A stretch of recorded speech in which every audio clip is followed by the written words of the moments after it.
जी, जय गुरुदेव, सभी को प्रणाम। आज हम पढ़ रहे हैं प्रज्ञा उपनिषद, तीसरा मंडल और तीसरा ही अध्याय, और उसका नाम है नारी महात्म्य पर करना। तो आज तीसरे दिन का सत्र, गंगा का किनारा, और वहाँ धौम्य ऋषि, अनेक जो हैं गृहस्थ लोग वहाँ पर बैठे हुए हैं, और आज का प्रवचन जो है प्रारंभ कर रहे हैं धौम्य ऋषि। उन्होंने श्लोक नंबर 10 से लेकर 17 में देखो क्या कहा। कहते, मैं ऋषि धौम्य ने कहा, हे भद्रजनों, शास्त्रों में नारी की बड़ी महत्ता वर्णन की गई है। नारी परिवार की धुरी है। उसी की उत्कृष्टता निकृष्टता पर गृहस्थ का उत्थान पतन निर्भर रहता है। इसमें जरा भी संदेह नहीं है। पुरुष तो उसका सहायक मात्र है। वह साधन जुटाता है, सहयोग देता है। तो ये नारी की जो महिमा है, ये शास्त्रों में कितनी वर्णन की गई कि वो किस रूप में, परिवार की धुरी के रूप में। परिवार उत्कृष्ट है या निकृष्ट है, ये उसके ऊपर निर्भर करता है। नारी के ऊपर उसकी उत्कृष्टता और निकृष्टता पर ही गृहस्थ का, इस गृहस्थ आश्रम का उत्थान और पतन निर्भर करता है। कहते हैं इसमें जरा भी संदेह नहीं। पुरुष क्या है? केवल उसका सहायक मात्र है। वो साधन जुटाता है और सहयोग लेता है। सुबह बिस्तर छोड़ने से लेकर रात्रि तक, जब घर के सारे सदस्य सोते हैं, तब तक होने वाले घर के प्रत्येक कार्य में प्रति क्षण इसी में व्यस्त देखी जाती है। और इस परिकर में उसकी प्रशंसा भी सबसे अधिक है। नारी कैसी है?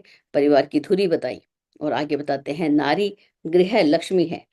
उसे घर के देवालय में अवस्थित प्रत्यक्ष देवी माना जाना चाहिए। नारी क्या है?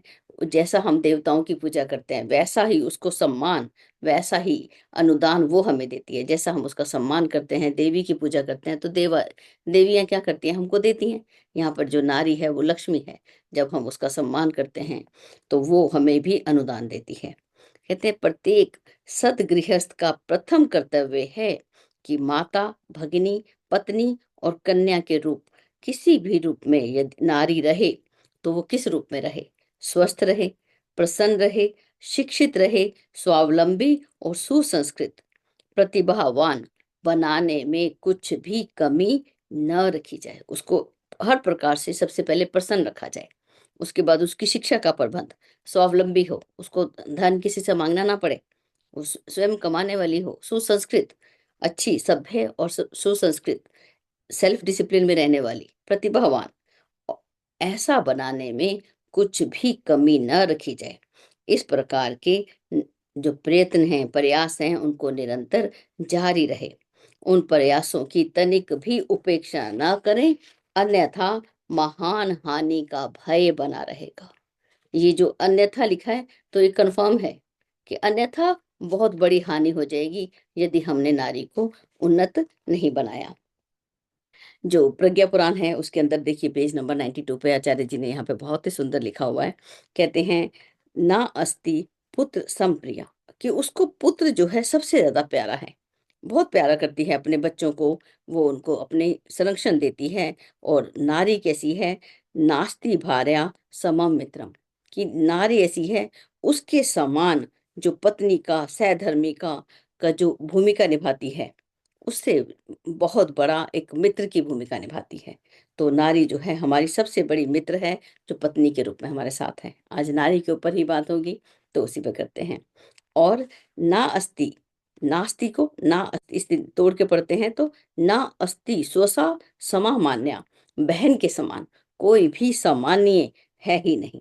इस रूप में नारी ने पुरुष को जो स्नेह प्रदान किया है, सबको जो आत्मीयता देती है, बहन कितना मार्गदर्शन करती है, अपना स्नेह देती है, तो उसके जैसा भी कोई नहीं है।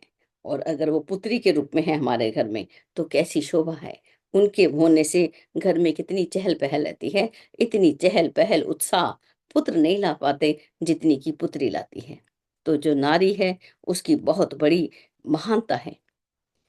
जो गायत्री स्मृति के अंदर आचार्य जी ने जो लिखा, उसके अंदर आता है, वद नारी बिना को अन्यो निर्माता मनु संतते, महत्वम रचना शक्ति सवस्या नार्या ही ज्ञायाताम। कहते हैं मनुष्य की निर्मात्री नारी ही है, और नारी को अपनी रचना शक्ति का महत्व समझना चाहिए। सबसे पहले वो अपने आप को जाने, मैं कौन हूँ। मैं नारी हूँ, मैं कौन हूँ? इस सृष्टि का निर्माण करने वाली हूँ। तो मुझे कैसा होना चाहिए? मुझे स्वस्थ होना चाहिए, मुझे शिक्षित होना चाहिए, मुझे स्वावलंबी होना चाहिए, मुझे सफाई से रहना चाहिए। अपने अंदर ये सारे गुणों को वो विकसित करे, अपनी गरिमा को वो इसके अंदर धारण करे। इसके बहुत ही सुंदर हम देवियों के रूप में नारी की पूजा करते हैं। या देवी सर्वभूतेषु माता रूपेण संस्थिता। नारी किस रूप में है? माता के रूप में। तो उसी को प्रणाम किया जाता है। नमस्तस्यै नमस्तस्यै नमस्तस्यै नमो नमः।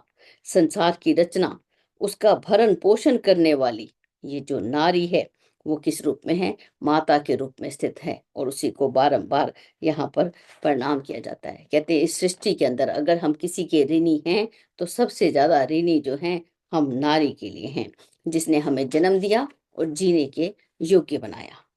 तो ये जो है और भी उदाहरण अगर हम आदर्श दंपतियों के देखें, पति, कई बार हम शादी नहीं करें, हम ब्रह्मचर्य रहे, नारी जो है नरक का द्वार है, वो हमें पीछे धकेल देगी, मेरे ऊपर जिम्मेवारियां आ जाएंगी, कितनी सारे प्रश्न लेकर बच्चे खड़े हो जाते हैं। नहीं, वो नरक का द्वार नहीं है, वो तो आत्मा के द्वार, आत्मिकी के द्वारों को खोलने वाली है। ऐसी होती है नारी। याज्ञवल्क्य मैत्रेयी का उसका सुंदर, इतना सुंदर संवाद जो हमें वृद्ध अरण्यक उपनिषद में मिलता है। नारी, नारी तो हमारी आत्मा के सब बंद द्वारों को खोलने वाली है। कहते हैं रामकृष्ण परमहंस के उदाहरण यहाँ पे दिए गए, बहुत सारे उदाहरण के साथ हमें इस प्रज्ञा पुराण में हमें बताया है कि एक छोटी सी कहानी है इसके अंदर, एक उदाहरण दिया हुआ, उसको हम देखते हैं। कहते हैं आर्य समाज की जो एक स्वामी हैं श्रद्धानंद, आज हम उनका नाम जानते हैं। जब वो नवयुवक थे, तब उनका नाम क्या था? मुंशीराम। उन्हें बुरी आदतें लग गई थी, बुरे व्यसन में पड़ गए थे। और उनकी पत्नी शिवा देवी, वो अपने पक्ष के कर्तव्य उत्तरदायी पर, जो उनके उत्तरदायित्व थे, जिम्मेवारियां थी, उस पर वो सुदृढ़ रही। कि पत्नी उस समय बड़ी अडिग अवस्था में रही कि पति अगर बुरी आदतों में फंस गया, लेकिन उन्होंने अपने परिवार को संभाला और पति के दोषों पर क्रुद्ध होने की जगह उन्होंने क्या किया? धैर्य और प्रेम पूर्वक उन्हें समझाती रही, प्रभावित करती रही। फलतः उनके जीवन में कायाकल्प हो गया, उच्च कोटि के वो लोक सेवी बने और संत बने। और ये किसका मार्गदर्शन था? उनकी पत्नी का। तो ये जो हम सोचते हैं कि वो नारी जो है नरक का द्वार, नरक का द्वार नहीं, श्रद्धानंद जी का उदाहरण यहाँ पे एक स्पष्ट रूप से हमें यहाँ पे दिया गया। तो आगे चलते हैं, श्लोक नंबर 18 की ओर देखते हैं। 18 में क्या लिखा? सम उन्नत नारी ही परिवार को स्वर्ग बनाती है। अब नारी यदि शिक्षित है, स्वस्थ है, प्रसन्न रहती है, ऐसी नारी ही जो हर प्रकार से उन्नत है, आर्थिक रूप से, सामाजिक रूप से, और आत्मिक रूप से जो उन्नत है, वो कैसी है? वो नारी ही परिवार को स्वर्ग बना पाती है। उसकी क्षमता विकसित करने में लगाया गया श्रम, मनोयोग और धन असंख्यों गुना होकर लौटता है। अब उसको पढ़ाना होता है तो कि इसका तो विवाह हो जाएगा, ये हमें क्या देगी? नहीं, उस पर जो भी लगाया गया समय है, श्रम है, मन लगाया उसको आगे पढ़ाने में, उसको आगे बढ़ाने में, वो असंख्य गुना होकर लौटता है। नारी को श्रेय सम्मान देने वाले अपने अनुदान की तुलना में असंख्य गुना फल प्राप्त करते हैं। परिवार नर और नारी के संयुक्त अनुदानों का ही प्रतिफल है। यहाँ जो सम्मान की बात हुई कि नारी को जो श्रेय और सम्मान देता है, वो परिवार जो है वो निश्चित रूप से आगे बढ़ता है। एक जो नेपोलियन की एक बहुत सुंदर एक उदाहरण दिया गया। कहते उन्होंने एक बार एक बहुत बड़ा एक स्नानागार बनाया, जैसे स्विमिंग स्विमिंग पूल बोल दो, या बहुत बड़ा स्नानागार बनाया, बड़े मरम्मत हुई। उसको कुछ जो कर्मचारी थे, उन्होंने कुछ स्त्रियों के जो चित्र थे वो वहां पे लगा दिए। जब नेपोलियन बोनापार्ट गए, उन्होंने देखा कि ये क्या कर दिया, कि जो नारी है वो, उसका सम्मान करना सीखो। स्नानागार में नारियों के विलासपूर्ण चित्र बनवाकर नारी का अपमान मत करो। जिस देश में नारी को विलास का साधन माना जाता है, उस देश का विनाश हो जाता है। नारी उपभोग की वस्तु नहीं है, विलास की वस्तु नहीं है। वो तो एक जननी है, वो तो एक देवी है, वो तो एक ग्रह लक्ष्मी है, वो तो परिवार की धुरी है। और नारी ही परिवार को स्वर्ग बना देती है। कहते हैं नारी की भूमिका वरिष्ठ और नर की कनिष्ठ है। नारी खदान है तो नर उसमें से निकलने वाला खनिज है। जैसा खदान होती है वैसी ही वहां से धातुएं निकलती हैं। कोयला, लोहा, तांबा, चांदी, सोना आदि अपनी अपनी ढंग की खदानों से ही निकलते हैं। जो अच्छे स्तर की, शेष स्तर की नारियां होती हैं, वो अपने जैसे गुण, कर्म, स्वभाव की संतानें जनती हैं। वो कैसी होती हैं? चंदन वृक्ष की तरह, मलयाचल भूमि की तरह। उनकी सानिध्य में छोटे बड़े उसी के प्रकाश से, उसी की सुगंध से वो भी सुगंधित होने लगते हैं, महकने लग जाते हैं। तो आगे चलते हैं। महान माताओं के महान पुत्र बुद्ध, चंद्रगुप्त मौर्य, राणा सांगा, महाराणा प्रताप, वीर शिवाजी, महात्मा गांधी, सुभाष चंद्र बोस, राजर्षि टंडन, बाबू राजेंद्र प्रसाद, मदन मोहन मालवीय, ये अपने आप से बड़े हो गए? नहीं। शिवाजी के लिए तो हम जीजाबाई का उदाहरण इतना बड़ा है कि उन्होंने अपने पुत्र का निर्माण किस तरह से किया। वो चाहे तो वो क्या नहीं कर सकती, वो सब कुछ कर सकती है। बस हमें उसका उसका स्नेह देना, उसका साथ बढ़ाना, उसका साथ बढ़ाते जाएं तो वो आगे बढ़ती चली जाती है। हम जो स्वर्ग के राजा इंद्र को हम जानते हैं, क्या हम शची को जानते हैं? देखिए, शची के लिए यहाँ पे लिखा गया, कहते हैं महर्षि वशिष्ठ के आश्रम में जो शची इतनी प्रवीण थी, ज्ञान विज्ञान में इतनी प्रवीण हो गई थी, तो अधिक तो क्या, उसकी बराबरी का कोई वर नहीं मिलता था, इतना मुश्किल हो गया। और स्वयं इंद्र ने इस कन्या को अपनी रानी बनाने का संकल्प किया। और उन्होंने जाकर, जब उनके पिता वशिष्ठ ने, जो यह महर्षि पुलोम हैं, उन्होंने इंद्र के अंदर पहले उसके गुणों की जांच कर, परख कर ये अनुमति दी कि तुम शची से विवाह कर सकते हो। जब तक जांचा नहीं, परखा नहीं, किसी को भी अपनी कन्या नहीं दे देना। पहले जांचे क्या वो स्वस्थ है, मानसिक रूप से, आर्थिक रूप से, सामाजिक रूप से। सामाजिक रूप से कैसे स्वस्थ होते हैं? क्या उसके मित्र हैं? क्या वो अपने परिवार वालों से अच्छी बात करता है? वो अपने एम्प्लॉय से किस तरीके से बात करता है? उसका रहन सहन कैसा है? ये सब कुछ जांच परख कर अपनी कन्या ही उसी को देनी चाहिए। ऐसे ही किसी के हाथ में अपने सिर का, जैसे समझे कि मेरे सिर में कन्या बोझ नहीं है, उसको बोझ ना माने अपने कि मेरा बोझ है, दे दो किसी के हाथ में, ऐसा काम कभी नहीं करना। कहते हैं जो ये एक बार बहुत बड़ा यज्ञ हुआ, मनु ने जब यज्ञ किया तो उनको कोई ऐसा पुरोहित ही नहीं मिला जो कि उस यज्ञ का संचालन कर सके। तो उन्होंने अपनी पुत्री इला को यज्ञ का आचार्य नियुक्त किया। तो इस प्रकार से देखिए कितनी बड़ी बड़ी जो हैं महर्षियां, ये विदुषियां, उनको हम यहाँ पर देख रहे हैं। तो यहाँ पे बहुत सारे उदाहरण दिए, सभी को एक समय में बोल भी नहीं सकते। एक महारानी कैकई का उदाहरण दिया। कहते कैकई जो थी युद्ध विद्या में बड़ी प्रवीण थी। वो राजा दशरथ के साथ युद्ध में गई, असुरों से युद्ध चल रहा था, और अचानक उनके रथ का जो पहिया था वो टूट के गिरने लगा। उसकी जो धुरी थी, जो सेंटर था, वो टूट गया था। उन्होंने उसको कैसे संभाला? कैकई ने अपनी हाथ की छोटी उंगली उस पहिए में दे दी और रथ को चलता हुआ रखा। तो ये इतनी महान महिलाएं, जिनको हम यहाँ पर विदुषी, विद्योत्मा, उसने अपने पति को, मूर्ख कवि को क्या बना दिया? मूर्ख पति को महर्षि, महाकवि बना दिया अम, कालिदास। तो ये जो है इस प्रकार से। और एक बहुत सुंदर और उदाहरण है जिसको जरूर यहाँ पे बात करेंगे, जिसके बारे में कहते हैं एक महिला अकेली रह गई, अब पति साथ छोड़ गए, मतलब कि विधवा हो गई। अब बच्चे थे, उनको बड़ा करना था, दो बेटे। अब छोटे बच्चे की फीस की समस्या आ रही थी। बड़े बेटे ने एप्लीकेशन दे दी स्कूल में कि मेरे भाई की फीस माफ कर दी जाए। माफ हो भी गई, लेकिन माता बोली कि हम आज अभाव जरूर है, लेकिन हम गरीब नहीं हैं। हम अपने स्वावलंबन से, अपने पुरुषार्थ से इसकी फीस जमा कराएंगे। और उस सहयोग की भी उन्होंने वहां पे मना किया कि मुझे ऐसा फीस माफी का कोई आवेदन वापस लिया जाए, मुझे ऐसा सहयोग नहीं चाहिए। तो ऐसा स्वावलंबन, ऐसी स्वाभिमानी माताएं होती हैं, तो पुत्र कैसे होते हैं, बच्चे कैसे होते हैं? वो भी बहुत ही स्वाभिमानी होते हैं। नारी, नारी का जो उसके लिए आगे लिखा श्लोक नंबर 26 में, देखिए क्या लिखते हैं, 26 से लेकर 32 तक। कहते हैं नारी में स्नेह सौजन्य की प्रकृति प्रदत्त बहुलता है। उसके अंदर प्रकृति ने दिया उसको, उसको अपने आप से ही, जो नारी है शुरू से ही उसकी हृदयता कैसी होती है, वो बड़ा होता है, उसका विशाल हृदय होता है। उसके अंदर व्यक्ति के निर्माण की क्षमता भी दी। जैसा सांचा होता है वैसे ही उपकरण और आभूषण बनते हैं। कुम्हार अपने चाक पर उंगलियों के कौशल से गीली मिट्टी को किसी भी प्रकार के बर्तन में बदल सकता है। उसी प्रकार नारी अपने पिता, परिवार के छोटे बड़े सभी सदस्यों को इच्छा अनुरूप इच्छा अनुरूप ढालने बदलने में समर्थ है। अब नारी की इतनी महिमा, वो कहाँ से प्रारंभ करती है बदलने का काम? अपने पिता से प्रारंभ कर लेती है, अपने पिता को बदलने का।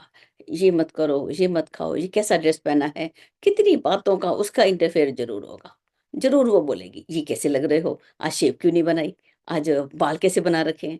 देखना बिटियां जो हैं वो किस तरीके से पिता को जरूर वो बोलेंगी। यहाँ से शुरू कर देती हैं पिता से, और उसके बाद अपने परिवार को, प्रत्येक व्यक्ति को, माता को, पिता को, साथियों को, सबको बदलने में वो ही समर्थ है। उसे देवी की उपमा और प्रधानता दी गई, उसे ऐसी उपमा दी गई। अब उसको देवी बनाकर मंदिर में ना रखे, केवल हम उसको पूजा करें, नहीं, उसको समर्थ बनाए, स्वावलंबी बनाए। ऐसा काम हमें करना। देवता, अब देवी बनी है, देवी के रूप में प्रतिष्ठित है, सम्मानीय है, तो देवता उसके अनुचर होते हैं, उस पर कमांड नहीं करने वाले, उसकी कमांड को फॉलो करने वाले होते हैं। वही स्थिति यहाँ भी समझनी चाहिए। नारी की प्रतिभा को निखारना बहुत बड़ा काम है। इसमें समस्त सृष्टि का कल्याण सन्निहित है।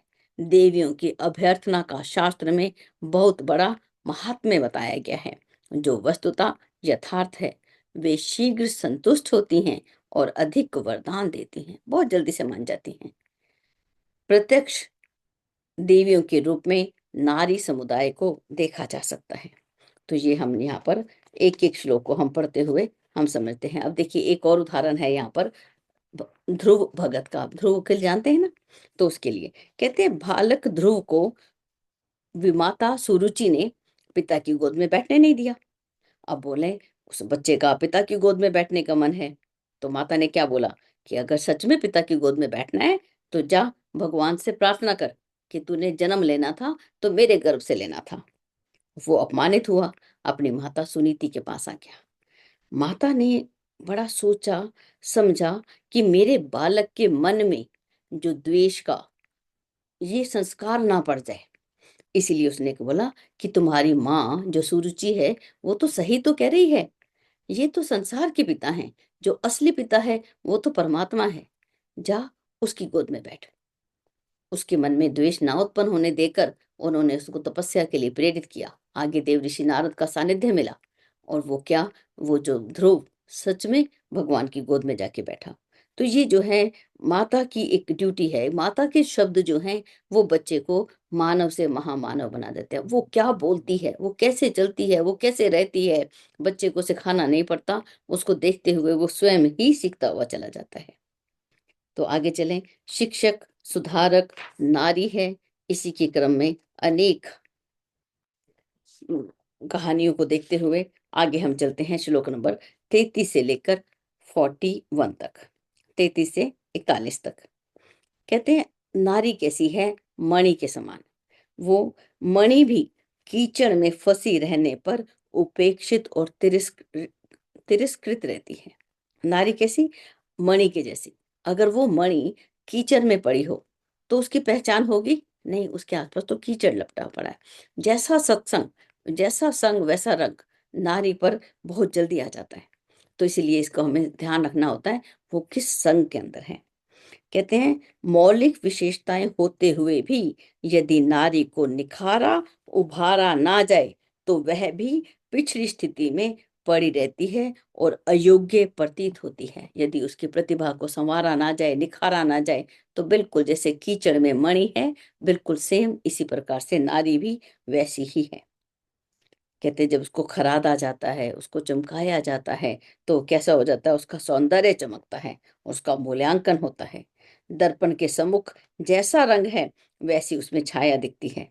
परिस्थितियों के अनुरूप ही नारी उत्कृष्ट, मध्यम और हे स्तर जैसी दिखती है, लेकिन उसका स्वरूप स्फटिक मणि की तरह स्वच्छ है।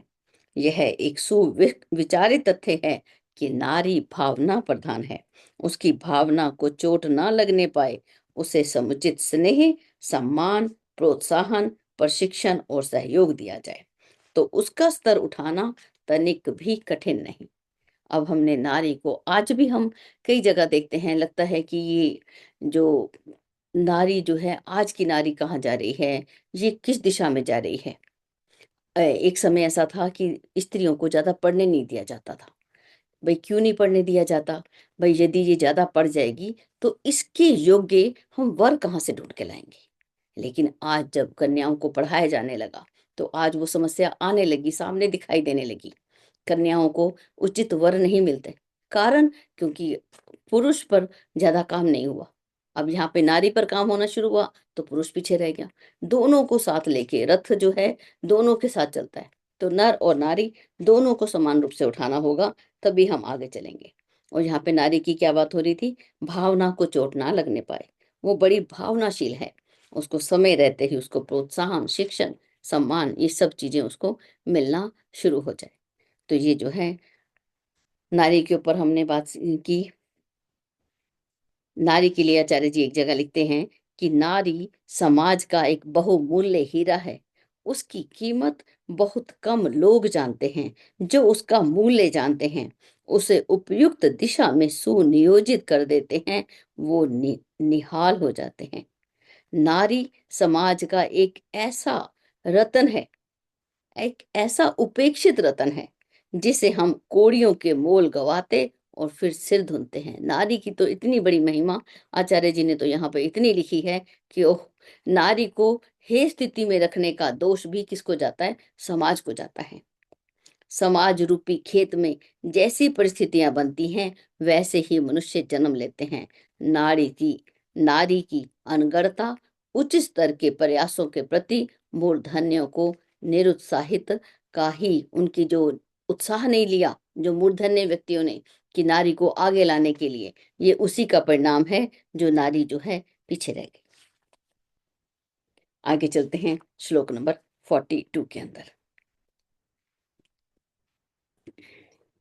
कहते हैं विचारशीलों का दायित्व है। अब हमें जागृत होना पड़ेगा, समझना होगा कि हम नारी को अपने साथ, स्त्रियों को अपने साथ कैसे बढ़ाएं, कैसे उनको आगे लाएं। कहते हैं विचारशीलों का दायित्व है कि नारी शिक्षा में कमी ना रहने दी जाए। उसे अपने महान उत्तरदायित्व का ज्ञान कराया जाए, उसको बताया जाए कि तुम्हारे ऊपर बहुत बड़ी जिम्मेवारी है। तुम तो परिवार की धुरी हो। तुम्हारे ऊपर तो पूरा परिवार, एक नहीं दो परिवार, माता पिता का और अपने ससुराल का, दोनों ही परिवार जो हैं तुम्हारे पर निर्भर हैं। इस जिम्मेवारी का, राष्ट्र की जिम्मेवारी का, समाज की जिम्मेवारी का उसको बोध कराया जाए। उसके निर्वाह के लिए उसे मार्ग दिखाया जाए और सहयोग दिया जाए। सिर्फ रास्ता भी दिखाया, सहयोग भी देना। उसी अनुरूप उसके प्रशिक्षण की भी बहुत बड़ी आवश्यकता है। नारी का बौद्धिक और व्यवहारिक शिक्षण ऐसा हो जिससे वो क्या हो, प्रस्तुत परिस्थितियों में, जैसी भी परिस्थितियां हो, उसके अनुकूल वो भी अपने काम कर सके, उस समाज को, अपने परिवार को सम उन्नत बना सके। वैसा ही उसको बौद्धिक और व्यवहारिक उसको ज्ञान देना चाहिए, शिक्षण देना चाहिए। कहते हैं ऐसी शिक्षा का भार उस पर ना लादा जाए, उसके श्रम और उसके समय को, उसके धन को बर्बाद न किया जाए। नारी को स्वावलंबी बनने दिया जाए। वह शीलवती बनी रहे, लेकिन इतनी संकोची भी ना हो कि जिससे सोचने, बोलने और करने की क्षमता भी चली जाए। वो संकोची ना हो, उसको दबाया ना जाए। यहाँ पे नर और नारी से अब आज हमें ऊपर उठना है। या दोनों ही सब बच्चों के लिए समान रूप से है। नर है, अगर एक बच्चा लड़का शर्माता हुआ कि मुझे शर्म आती है, मैं आगे नहीं जाता, ये दोनों के लिए ही हम समझे। आत्मा का कोई भी लिंग नहीं है, अलिंगो अहम। तो लेकिन यहाँ शब्द नारी आ रहा है तो उसी रूप में हम पढ़ते हैं। वो शीलवती बनी रहे, किंतु संकोची ना बढ़े। उसे सोचने, बोलने और करने की क्षमता दी जाए। उसे दासी ना बनाया जाए, गृह लक्ष्मी के रूप में विकसित किया जाए। उसका कौशल ऐसा रहना चाहिए कि समय आए तो वो धन भी कमा सके, दूसरों के ऊपर आश्रित ना रहकर वो अपने जीवन को व्यतीत कर सके। जब इस रूप में रहेगी तब क्या नारी नारी रहेगी? वो तो क्या, हाँ, वो तो महालक्ष्मी हो गई। तो इस रूप में से जो है नारी को हम आगे बढ़ाएं। आगे चलते हैं श्लोक नंबर 51 से लेकर 60 तक। अब हम कैसे बढ़ा सकते हैं? आज के समय की नारी को देखो, अब वो जॉब भी करती है, बच्चे भी सँभालती है और घर भी सँभालती है।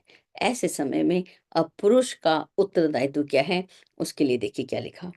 घर परिवार के कार्यों में पुरुष नारी का हाथ बटाएँ। उन्हें इतना अवकाश दें कि परिवार की व्यवस्था, स्वच्छता, सज्जा ठीक प्रकार वो रख सकें। वार्तालाप, कला, कौशल, समस्याओं के समाधान में अपनी भूमिका निभा सके। घर में कोई समस्या आए तो उससे विचार विमर्श जरूर किया जाए, और इस रूप में कि वो तो नारी है, इससे क्या बात करनी, इसको क्या अक्ल है, इसको क्या समझ है, ऐसा काम कभी नहीं करना चाहिए। उसके पास खूब समझ है, बिल्कुल एक सामान्य भी नारी होगी, वो भी एक उचित मार्गदर्शन देगी। तो उससे अपनी समस्याओं का समाधान भी उनसे लिया जाए, उनसे बातचीत की जाए। अगर वो घोर व्यस्त रहेंगी, सारा दिन घर के कामों में ही उलझी रहेंगी, तो उनकी हॉबीज़, जो उनके अंदर कुशलता है अन्य कामों को करने की, वो क्या होगी, वो तो अंदर ही दब जाएगी। तो इसीलिए उसको समय दिया जाए कि सारा दिन उसका रसोई में या घर के कामों में ही खप ना जाए, वहीं समाप्त ना हो जाए। नारी श्रम का अधिक महत्वपूर्ण उपयोग करने की आवश्यकता है, ज़रूरत है आज की, कि उसके कौशल को, उसकी कलाओं को, उसके अंदर जो नॉलेज है, उसका हम ज़्यादा से ज़्यादा उपयोग कर सकें। आचार्य जी लिखते हैं एक संबोधन के रूप में, हे हे सज्जनों, नवयुग नारी प्रधान होगा। नव सृजन की भावनात्मक क्षमता की उसी में बहुलता है। अगले दिनों भावना प्रधान समाज बनेगा। ऐसा समाज बनेगा जिस व्यक्ति के अंदर अच्छी भावनाएं होंगी, अब वो चाहे नर है चाहे नारी है, जिसके अंदर करुणा है, जिसके अंदर दया है, जिसके अंदर ममता है, जिसमें नारी जैसे गुण हैं, वो ही आगे बढ़ेगा। ऐसा ही भावना प्रधान समाज बनेगा। उस स्तर के निर्माण की क्षमता नारी में ही ईश्वर ने प्रमुखता पूर्वक प्रदान की है, इसमें संदेह नहीं। नारी के अंदर तो ये गुण जन्मजात में है, और लेकिन पुरुष में बढ़ाने पड़ते हैं। युग का निर्माण और नेतृत्व करने के लिए उसका वर्चस्व निखारने में न विलंब किया जाए और न ही प्रमाद बरता जाए। दोनों बिल्कुल सावधान करते हुए कहा है कि युग का निर्माण कौन करेगा? आज नारी करेगी। नेतृत्व उसी के हाथ में सौंपा जाए, वर्चस्व उसी का स्वीकार किया जाए। अब उसका वर्चस्व कि उनका कहना माना जाए। जब हम कहना नहीं मानते कि इनको, इनकी बात कौन सुने, तो वो परिवार क्या होगा? वो पीछे रहेगा। नारी जो है एक बहुत बड़ी मैनेजर है, मैनेज कर लेती है। धन का मैनेज करना हो, 4 अतिथि आ जाएँ, उसको फ़र्क नहीं पड़ता। जल्दी से सब जो घर में है, उसी से खाना परोस के आगे रख देती है। उसकी कुशलता अभिवंदनीय है। बहुत ही सुंदर। आगे चलें। विदुता में यहाँ पर बहुत आगे कि जगत गुरु शंकराचार्य से शास्त्रार्थ, इस रूप में कई कहानियां जो हैं यहाँ पे बताई गई। रमा देवी, नारी को जो अनुदान मिले, इस रूप में कितनी ही कहानियां यहाँ पर हमें बताई गई। आगे चलते हैं श्लोक नंबर 61 से लेकर 67 तक। कहते हैं महत्वपूर्ण उत्तरदायित्वों के निर्वाह में स्वस्थ शरीर, संतुलित मनोबल, अनुभव एवं कौशल अपेक्षित है। कि इतनी सारी जिम्मेवारियां हैं उसके पास, तो उसका शरीर कैसा हो? स्वस्थ। मनोबल कैसा हो? संतुलित। अनुभव और कौशल, ये सब उसके अंदर चाहिए। नारी को इस योग्य बनाने का अवसर मिलना आवश्यक है। ये सभी सुविधाएं जुटाने से ही नारी को प्राचीन काल की तरह समुन्नत स्तर तक पहुंचाया जा सकेगा। पुराने समय में वो बहुत ही समुन्नत थी। मध्यकाल युग के अंदर कुछ ऐसी समस्याएं आई, जो नारी को, जब ऐसे राजा आ गए, जो नारी का अस्तित्व ही संकट में पड़ गया, तो नारी को पीछे करना पड़ा होगा कि तुम पीछे हो जाओ, तुम छिप जाओ, थोड़ा हट जाओ। तो उस समय पीछे रखा हो, तो पीछे रहने रहने के कारण नारी अपने आप को भी भूल गई कि मैं कौन हूँ, अपने आप को ही भूल गई। तो उसको वापस उठाया जाए, उसको वापस आगे लाया जाए, उसका उसका एक सम्मान, इस रूप में हम देखें। कहते हैं सतयुग का वातावरण यदि हम वापस लाने चाहते हैं, तो नारी को इस योग्य स्तर का बनाया जाना चाहिए। उसकी इतनी बड़ी भूमिका निभानी है, सतयुग को वापस लाना है, तो उसका लेवल क्या है, उसका स्तर क्या है, उसको बढ़ाया जाना चाहिए। पिछले दिनों नारी को अनीति भरे प्रतिबंधों में जकड़कर नर ने ही उसे दुर्गतिग्रस्त किया है। आज वो उठ नहीं पा रही, और इसी कारण जो नर है वो भी संकटों से घिर गया। अब उसका प्रायश्चित है, आज उसके प्रायश्चित का समय आ गया। अब प्रायश्चित क्या है? वो केवल ऐसा नहीं है कि एक चंद्रायन कर लिया तो हमने प्रायश्चित कर लिया। नहीं, यहाँ पे प्रायश्चित वैसा नहीं होगा। यहाँ पे प्रायश्चित का अलग तरीका होगा। वो होगा कि दुगने उत्साह से उसके उत्थान की व्यवस्था बनाई जाए।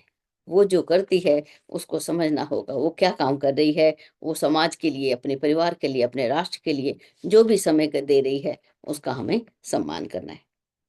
और कई बार क्या होता है कि यहाँ पर एक छोटा सा उदाहरण दिया कि पत्नी जो है, नारी कमजोर होती है, लेकिन क्या पुरुष उसको छोड़ दे? नहीं, उसको आगे बढ़ाए, उसके साथ तालमेल बिठाते हुए। तो बहुत सुंदर सुकरात की भी एक हास्य, एक प्रसंग दिया हुआ है। कहते हैं जो गरजते हैं बरसते नहीं हैं। तो एक बार क्या हुआ कि सोक्रेट्स, जो सुकरात कहते हैं, वो अपनी गोष्ठी चला रहे थे, विचार गोष्ठी हो रही थी, अनेक लोग आते थे उनके पास, वो जाते थे। उनकी पत्नी को अच्छा नहीं लगता था, सारा समय जो है समाज में चला जाता है, उनके पास समय नहीं बचता था। तो बहुत गुस्सा हो रही थी, अपशब्द बोल रही थी। एक दिन वो कपड़ा ऊपर धो रही थी, तो वो कपड़े वाला जो पानी था वही सब लोगों पर डाल दिया। अब सब लोग अपमानित फील करने लगे कि ये क्या हो गया। लेकिन जो समझदार व्यक्ति होता है, वो परिस्थितियों को कैसे संभालते हैं।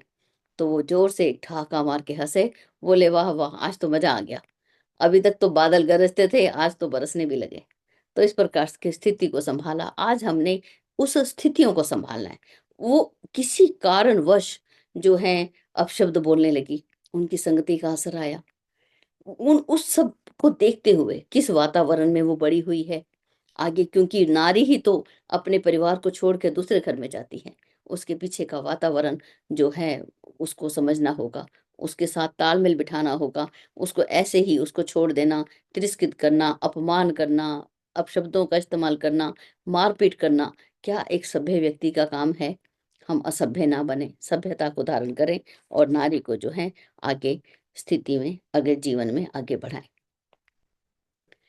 आगे जब चलते हैं एक और श्लोक की ओर, 68 से 70 तक, कहते हैं नारी की सहज दुर्बलता के कारण उस पर कोई अत्याचार न होने पाए। अगर यदि बल के रूप में देखें तो पुरुष का बल जो है वो ज्यादा रहता है, नारी थोड़ी शारीरिक रूप से दुर्बल होती है। तो उस कारण कि वो शारीरिक रूप से दुर्बल है, तो उस पर अत्याचार होने लगे। बोले ये काम कभी ना किया जाए। इसके लिए हम क्या करें? समस्त समाज की जागरूकता जो है वो आवश्यक है।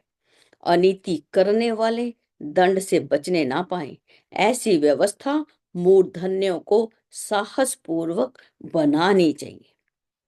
और जो व्यवस्था बनी उसको हमें मानना है, उसको अस्वीकार नहीं करना। नारी के ऊपर अत्याचार कभी भी नहीं, कोई फिजिकल, कोई मेंटल, कोई इकोनॉमिकल, किसी रूप से भी। उसके धन को लूट के ले गए, उसके शारीरिक सुरक्षा नहीं है, ये सब काम जो है ये एक असभ्य समाज का प्रदर्शन है कि ये समाज कैसा है, असभ्य है, जहाँ नारी का सम्मान नहीं है, उसके ऊपर जो अत्याचार हो रहा है।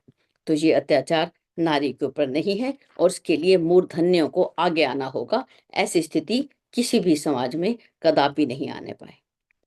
कहते हैं आधी, हमारे देश की आधी जनसंख्या, जितने पुरुष हैं उतनी स्त्रियां। यदि आधी जनसंख्या को अगर हम नीचे धकेल दें, तो क्या मानव मनुष्य का जो जीवन है वो समर्थ हो सकता है? वो कहते हैं ऐसा ना किया जाए। नर और नारी ऐसे हैं जैसे कि एक बीज बनता है, एक चने का बीज लें, चने को पकड़े तो उसको अंदर से खोलें तो दो दल निकलते हैं। नर और नारी ऐसे हैं जैसे कि एक बीज के दो दल। दोनों के अधिकार और उनके उत्तरदायित्व दोनों ही समान हैं। नारी को भी जिम्मेवारियां हैं और नर की भी, दोनों के अधिकार भी हैं और उत्तरदायित्व भी हैं। दोनों के मध्य कैसा होना चाहिए? पहियों का सा सहयोग होना चाहिए। कोई किसी पर हावी होने का प्रयास ना करे, ना स्त्री पुरुष पर, ना पुरुष स्त्री पर। कोई किसी पर हावी ना हो, दोनों एक तालमेल बिठाते हुए, कंधे से कंधा मिलाकर परिवार का पालन पोषण करना है, बड़े बड़े काम करने हैं, तो एक दूसरे को आगे बढ़ाते हुए, उनको समझाते हुए, परिस्थिति के अनुसार उसको कर्तव्य का ज्ञान कराते हुए, जो ये है इस प्रकार से उसको आगे बढ़ाया जाए। कहते हैं पिछली भूलों से शिक्षा लेकर इस संदर्भ में चलते रहें। अनाचार का अब अंत होना चाहिए। जो पिछली भूलें हो गई, इस संबंध में जो अनाचार हुए अब इनका अंत होना चाहिए। जो डोमेस्टिक वायलेंस के ऊपर पत्नी को मारना, ये बिल्कुल भी सभ्य नहीं है, असभ्य है, और इसका विरोध होना चाहिए। हमारे आसपास में ऐसी, अभी अभी की बात नहीं है, अगर हम देखें जो अर्थ मूवी आई थी कितनी पुरानी है, उस समय भी उसका विरोध हुआ था। तो आज भी अगर हम विरोध ना करें तो हम कौन से युग में जी रहे हैं? किसी भी रूप में ये विरोध जरूर, डोमेस्टिक वायलेंस के नाम पर भी उसका ध्यान रखना चाहिए। आगे, स्त्री भी पुरुष पर अत्याचार नहीं करे और पुरुष भी स्त्री पर नहीं, दोनों का। आगे, इस संदर्भ में नर का उत्तरदायित्व विशेष है। की हुई भूलों से हानि भी उसी को उठानी पड़ी है। सुधारने में पुरुष को ही अधिक तत्परता बरतनी चाहिए, लाभ भी उसी को ज्यादा मिलेगा। तो इस माध्यम से जो है, आज हमें नारी जो है अपने आप को पहचाने, और हम भी नारी को पहचाने और समाज को उन्नत बनाने में, समुन्नत बनाने में उसका हाथ पकड़कर हम साथ साथ चलें। आगे चलते हैं। इसमें दो तीन कहानियां दी हुई हैं, दो तीन, उसका जो मूल है उसको पढ़ते हैं। कहते हैं, एक बार ब्रह्मवादिनी सुलभा और जनक, इनके बीच में भी शास्त्रार्थ हुआ। जो जनक हैं वहां पर कुछ अभिमानी हुए, लेकिन सुलभा ने उनके अभिमान को नष्ट किया। उन्होंने यहाँ पे बोला कि लक्ष्य की एकता और गुण संपदा से परिपूर्ण अपने योग्य वर ना मिलने पर उन्होंने कैसे रहने का संकल्प किया कि वो सदा ब्रह्मचारिणी, कि मैं सदा ही ब्रह्मचारिणी बन के रहूंगी और सदा धर्म के उपदेश के लिए परिभ्रमण करती रहती हूँ। ये करती रही वो। कहते हैं, किसी का साहस नहीं पड़ा कि उसे अकेली देखकर दुर्बुद्धि का परिचय दे। ऐसी सुलभा जैसी नारियां हमारे देश में विदुषी, विश्वारा, ब्रह्मचारिणी, वाक एवं सूर्या, अनेक जो है, कात्यायनी, मैत्रेयी, गार्गी, वाचकनवी, ऐसी ऐसी महान कन्याएं हमारे भारत में हैं। हम उनको याद रखें, उनको भूलें नहीं। कुंती का उदाहरण लें। तो चलिए आगे चलते हैं। तुलसीदास का भी उदाहरण दिया कि उनकी पत्नी ने ही उनको चेतना दी और उनको आगे बढ़ने के लिए बढ़ाया। तो नारी जो है वो चेतना है, वो हमें जागृति देती है, आगे बढ़ाती है। तो आज का सत्र भी समय के अनुसार ही संपन्न हुआ, और सभी नारियों को जो इतना सुंदर बोध हुआ, अपनी गरिमा को उन्होंने पहचाना कि हम भी अपने कर्तव्य को, अपने कार्यों को, जो जिम्मेवारी है शिशु के निर्माण की, अपने पति का ध्यान रखने की, अपने पिता का ध्यान रखने की, समाज का, एक नारी यदि पढ़ जाती है तो सबको पढ़ा देती है, और एक पुरुष जब पढ़ जाता है तो ज्ञान को अपने तक ही रख लेता है। तो इसलिए नारी को आगे बढ़ाना, उसको आगे बढ़ाना, ये हम सबकी जिम्मेवारी है। इसी के साथ जो है, धौम्य ऋषि ने आज का ये जो सत्र था इसको यहीं पर रखा, और यहाँ पे एक लाइन और भी लिखी कि शिव जी का अर्धनारीश्वर रूप मानव विज्ञान के रूप में सभी को दिखाई दिया, जो सत्यम शिवम सुंदरम का प्रतिबिंब था। कि भावी प्रज्ञा युग की एक झलक भी सबके मस्तिष्क में कौंध गई कि आने वाला युग कौन सा आने वाला है, प्रज्ञा युग। तो उसके लिए हम तैयार हों, और नव युग के स्वागत के लिए हमें नारी को आगे बढ़ाना। नारी, एक बार फिर एक छोटी सी बात, कि उसी कहानी को दोबारा दोहरा रहे हैं। मीराबाई एक संत के पास गई और जाके बोली कि मुझे संत का दर्शन करना है। तो उन्होंने बोला कि हम नारी को दर्शन नहीं देते। तो मीराबाई ने बोला, यहाँ नारी है कौन और यहाँ पुरुष कौन? पुरुष तो केवल एक है, केवल एक। हम सब उसकी प्रकृति हैं, हम सब नारियां हैं। हम शरीर के, स्त्री और पुरुष की उलझन में ना फंसे, उससे ऊपर उठें। हम सब उसी प्रकृति की, उसी ब्रह्म की, हम सब नारियां हैं। भले ही शरीर पुरुष का है तो क्या हुआ, हम उसी संवेदना को, उसी को, उसके गुणों को जो नारी के अंदर होते हैं, ममता, दया, आत्मीयता, वो हम सब के अंदर बढ़ते जाएं। इसी मंगल के कामना के साथ आज की सब अध्याय को यहीं तक रखते हैं। इति श्रीमद् प्रज्ञा उपनिषदे ब्रह्म विद्या आत्म विद्या युग दर्शन युग साधना प्रकटीकरणो श्री धौम्य ऋषि प्रतिपादिते नारी महात्म्य इति प्रकरणो नाम, तीसरा अध्याय। जय गुरुदेव, सभी को प्रणाम। और वो जो गुण था उसके अंदर, त्याग का, उस गुण को भी उसने छोड़ा है। थोड़ा उसने, कहीं ना कहीं जो मैं देख रही हूँ, ये मैं अनुभव से ही बता रही हूँ, तो हमें पुनः याद करना होगा अपने उन गुणों को। तो हम पुरुष के गुणों को अपने अंदर पैदा ना करें, उस अहम भाव को छोड़ते हुए जो हमारा मूल गुण है, जो हमारे स्वाभाविक गुण हैं उन पर हम ध्यान दें। और गुरुदेव ने बहुत सुंदर कहा है, नारी सम्मान चाहिए, जो सम्मान उसका छीना गया था, ये उस सम्मान को पाने का आज उसने अपने आप को सक्षम बनाया है, क्षमता अर्जित की है, परिश्रम किया है। लेकिन अपने आत्मीयता को कहीं ना कहीं उसने कम भी किया है। तो थोड़ा सा उसको पुनः अपने उस स्वरूप को पहचानना होगा कि एक परिवार में नारी की जो भूमिका है, उसमें जो सौहार्द कूट कूट कर भरा है, जैसे दीदी ने बताया कि उसमें इतनी क्षमता है कि वो सुबह से लेकर रात तक बिना किसी पहले एक ये स्वभाव का गुण हुआ करता था, या नारियों का शिक्षण ही ऐसा होता था कि वो इसको अपना गौरव समझती थी। वे वो परिवार की जिम्मेदारी को लेना और अपने उत्तरदायित्वों का पालन करना, परिवार को संस्कारित करना और सभी का ध्यान रखना। तो उसमें उनको एक आत्मानुभव, जैसे कहते हैं ना, आनंद का अनुभव होता था। और आज इस चीज से कहीं ना कहीं वो दूर हो रही हैं, अपने उत्तरदायित्व का पालन नहीं करना चाहती। मतलब दोनों एक ही दिशा में बढ़ रहे हैं।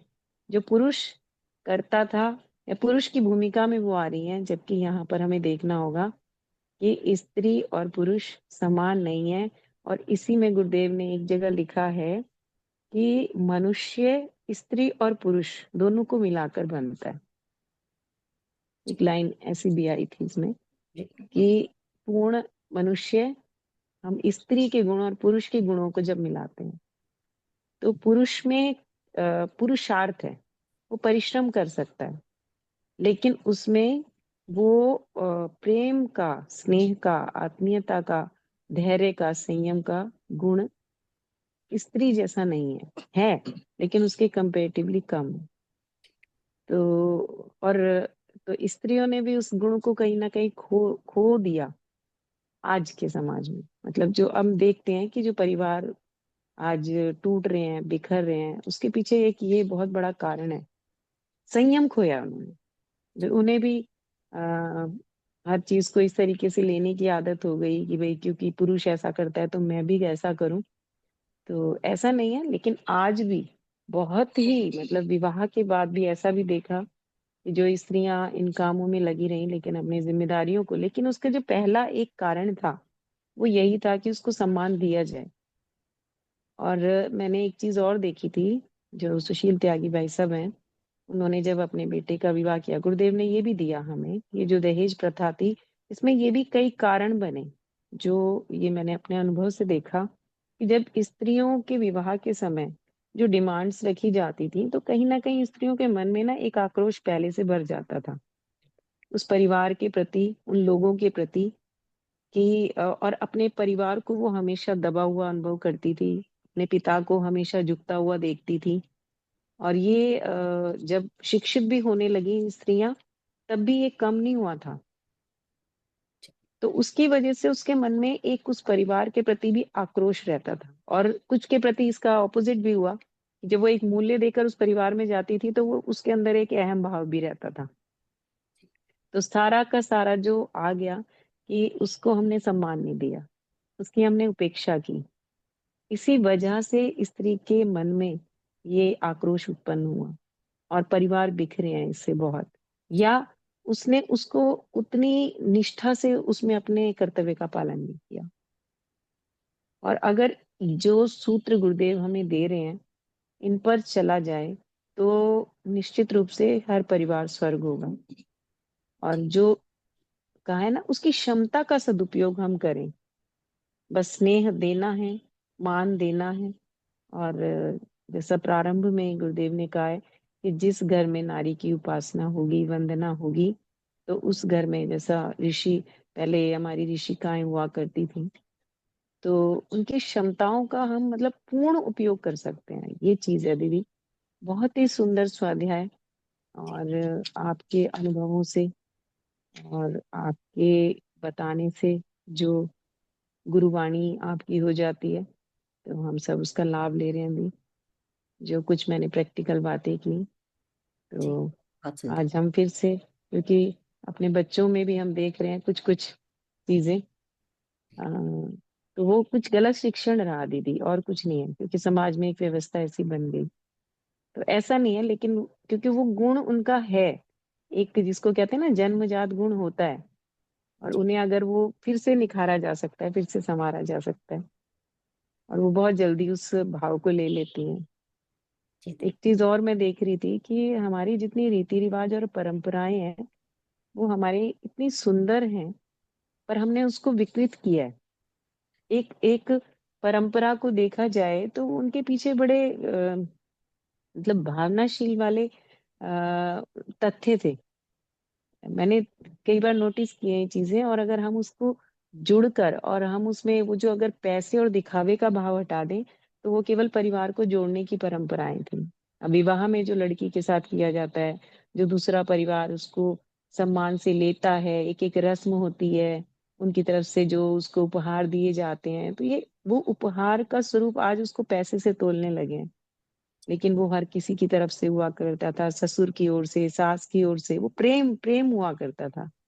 तो आज हम उसको सिर्फ पैसे से, वो पता ही नहीं उनको कि ये किस लिए थे। जैसे सब कर्म कांडों को एक नए स्वरूप में गुरुदेव ने हमारे सामने प्रस्तुत किया है, तो हमें अपने उन रीति रिवाज और परंपराओं को भी बच्चों को बताना होगा। कल दीदी ने बताया था, एक चीज बड़ी अच्छी दीदी कह रही थी, हमारे यहाँ होती थी ऐसी परंपरा, और जो हमारे बड़े भी दिया करते थे। जैसे दीदी हमेशा बताती हैं कि उनकी सास द्वारा गीता पाठ का जो भी था, दादी सास थी, तो ये सब चीजें थी। परिवार में नया परिवार कैसे उसको सम्मिलित करता था, तो बड़े लोगों से भी हुई है चूंकि वो भी भूल गए, सिर्फ अधिकारत्व ज्यादा रह गया। तो आज अगर हम उनको थोड़ा सा ठीक कर लें, तो फिर से पुनः हम अपने अपने घरों को स्वर्ग बना सकते हैं, और परिवार स्वर्ग बन गया तो समाज को स्वर्ग बनने में, धरती पर स्वर्ग का अवतरण बहुत शीघ्रता से हो सकता है। तो हम सब इसमें भागीदार बनेंगे। बहुत बहुत धन्यवाद दिया आपको, सभी को प्रणाम, आभार। आभार दीदी, बहुत प्रणाम। जी अंजू भंडारी दीदी, आपका हैंड रेज है दीदी, बोलिए। प्रणाम दीदी। जय गुरुदेव। जय गुरु। दीदी बहुत अच्छा, आप बहुत अच्छा पढ़ रहे थे, बहुत अच्छा समझाएं, और दीदी ने भी बहुत अच्छा से समराइज किए, बहुत अच्छा समझ में आया। तो सच में आज ऐसा हो गया है, दीदी बता रही हैं तो वैसा है, आज हुआ है। लेकिन नारी को हमेशा हर जगह सम्मान किया जाए, और सम्मान की दृष्टि से आज देखते हैं सब, बहुत सारे ऐसे पुरुष हैं तो देखते हैं। और देखा जाए तो आज ये भी हुआ है कि हर जगह अगर नारी को सम्मान मिलता है, तो दीदी ने जो बताया कि हम की भावना आ गई, तो सच में ऐसा हुआ। तो जैसे कि, और फिर एक बात ये भी है कि पुरुष तो नारी को प्रताड़ित कहीं करते थे, और अभी भी करते हैं कहीं कहीं। तो और लेकिन उसके साथ साथ नारी भी नारी को प्रताड़ित करती है। तो हम उदाहरण एक यहाँ का ही देना चाहते हैं, हमारे आस पास के ही है। जो एक बेटी है, तो अगर दूसरा बार जैसे कि वो उसको वो गर्भ धारण करती है, तो उसका जांच करवाया जाता है। तो इस बार इस एक साल में 3 बार ऐसा हुआ कि 3 बार जब वो गर्भ धारण की और उसका जांच करवाए, तो फिर बेटी निकल गई। तो उसको मतलब उसकी सास इतना प्रताड़ित करती कि इसको एबॉर्शन करवा दो, और वो करवाती है। तो मैं बोली उससे कि ऐसा क्यों करती हो? तो बोली कि मेरी सास तो करती है, मेरे पति दोनों मिल के ऐसा करते हैं, तो क्या करूं मैं, करना ही पड़ता है। और नहीं अगर करती हूँ तो मुझे मार पड़ती है। तो ये बहुत इस तरह होता है कि बहुत प्रताड़ित भी किया जाता है, जिसे सुन के भी हम सभी के अंदर भी ऐसा वेदना उठता है अंदर से कि आज भी नारी इतना प्रताड़ित होती है। तो अंदर से आत्मा रो जाती है इस तरह से सुन करके, बहुत खराब लगता है, लेकिन क्या करें, बहुत दर्द होता है अंदर से। जी जी। तो ऐसा ऐसा होता है। तो मैं अब बोल नहीं पाऊंगी, बहुत इस तरह की बात आती है तो बहुत खराब लगने लगता है, और अपने आप में बहुत ऐसा महसूस होता है कि मैं उससे कुछ कह सकूं, लेकिन कह नहीं पाती हूँ दीदी। जय जी गुरुदेव दीदी, सभी को प्रणाम। दीदी, बहुत सुंदर दीदी, आपने बहुत बड़ा विषय उठा के रखा कि नारी ही नारी को गलत काम की ओर प्रेरित करती है। वो अपने अपने आप को भूल गई, इसीलिए तो आचार्य जी ने लिखा कि नारी अपनी रचना शक्ति को समझे, अपने आप को पहचाने, तो नारी का सम्मान तभी तो होगा। गर्भ के अंदर नारी का ही सम्मान नहीं हो रहा। और जबकि नारी, अगर इंदिरा गांधी को देखें, अब यहाँ पे गार्गी, मैत्रेयी, इन्होंने अपने देश का नाम, कितना सुंदर नाम है, आज की हमारी राष्ट्रपति, सभी का अगर देखें तो क्या नहीं कर सकती नारी, क्या नहीं कर सकती। लेकिन हम सोचते हैं कि नहीं, घर में पुत्र होना चाहिए, पुत्री नहीं होनी चाहिए। ये बड़ी बड़े दुख की बात है, बहुत बड़ा विषय है। और एक और बात भी दीदी यहाँ पर कहेंगे, मुझे लगता है हम इसी क्रम को और आगे भी रख लें, कल भी हम इसी पर बात करें। उस पर एक और बात है कि नारी जब हाउस वाइफ होती है, तो उसको बड़ा, वो खुद भी, अगर हम पूछेंगे आप क्या करती हैं, मैं एक हाउस वाइफ हूँ। हाउस वाइफ हूँ, इतना बड़ा मैनेजमेंट का प्रोग्राम है आपके हाथ में, आपके पास इतनी बड़ी एक प्रतिभा है, आप अपने बच्चों का निर्माण करती हैं, आप अपने पति का निर्माण करती हैं, पिता का निर्माण करती हैं। तो वो जो जिम्मेवारी है, वो क्या एक जॉब वाली महिला कर सकती है? वो ठीक है, अपना धन कमा के भले ही ज्यादा ले आए, लेकिन अपने आप को हम, उसकी भी बहुत बड़ी भूमिका है। आज उसको धन कमाने की जरूरत पड़ी तभी तो वो जा रही है। नहीं, आज बच्चे सभी काम कर रहे हैं। और हमने मिलजुल कर, गुरुदेव ने लिखा ना यहाँ पर, कि पुरुष को उसका हाथ बटाना चाहिए घर के कामों में। तो नारी जो है, नारी पर अत्याचार ना करे, और नारी अपनी महिमा को पहचाने। ऐसा भी दीदी, ऐसा भी होता है कि आज देखा जाए तो शादी बहुत टूट रहे हैं दीदी। तो जी, इस तरह में अगर सम्मान दिया जाता है तो जैसे इस तरह में नारी को भी समझना चाहिए कि जब हम दूसरे परिवार से जैसे आए हैं, तो वैसा मतलब हम सबका सम्मान करें। लेकिन वो न करके अगर एक बात कोई बोलता है तो उस पे भड़क उठती है और तुरंत शादी तोड़ देती है। ये भी हुआ है। बिल्कुल, बिल्कुल। ये बहुत बड़ी समस्याएं हैं। तो इसी समस्या को हम कल फिर जारी रखेंगे, इसी को हम दोबारा फिर से इसको पढ़ेंगे। अगर है तो इस लेसन को दोबारा ले लेते हैं, दो दो उसमें हम आधा आधा करके पढ़ लेते हैं। तो चलिए, आज की जो है सब अध्याय को यहीं तक रखते हैं, कल फिर देखते हैं इसके ऊपर कैसे करना है। तो आप सबके साथ बातचीत करके इसको आगे पुनः इस पर चर्चा करेंगे। और ऐसी जब हम अच्छे विचार जो हैं आकाश में छोड़ते हैं, तो सब घर में एक मंगल कामना करते हैं, तो जरूर से है जो परिस्थितियां बदलने लगती हैं। तो चलिए, आज के इस अध्याय को यहीं पे रखते हैं। सभी को प्रणाम। जय गुरुदेव।